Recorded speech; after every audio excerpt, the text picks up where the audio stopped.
యెరూషలేము సమావేశము క్రైస్తవ సంఘంలో జరిగినటువంటి మొట్టమొదటి సభ. ఇందులో ప్రాముఖ్యమైనటువంటి విషయాలపైన నిర్ణయాలు తీసుకోవడం జరిగింది. మొదటి క్రైస్తవ సంఘం రెండు వర్గాలుగా విడిపోయింది.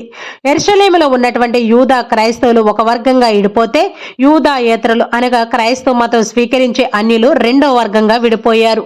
అన్యులు క్రైస్తవ మతం స్వీకరించాలి అంటే తప్పకుండా సున్నతి పొందాలి అని యెరూషలేములో ఉన్నటువంటి యూదా క్రైస్తవులు వాదించారు. సున్నతి అంటే మగవారి యొక్క మర్మంగా మొదటి చర్మాన్ని తొలగించడం. ఇది యూదుల యొక్క ఆచారం.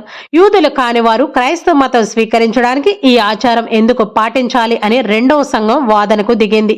అలా యెరూషలేము యూదా క్రైస్తవులకి యాకోబు గారు నాయకుడుగా ఉంటే, అన్య క్రైస్తవులకి పౌలు మరియు బర్నబా గారు నాయకులుగా ఉన్నారు. రాను రాను అన్యులు అనగా క్రైస్తవ మతంలోకి వచ్చే అన్యుల సంఖ్య ఎక్కువ కావడంతో యెరూషలేములో ఉన్నటువంటి యూదా క్రైస్తవుల యొక్క పట్టు సడలడం మొదలయ్యింది.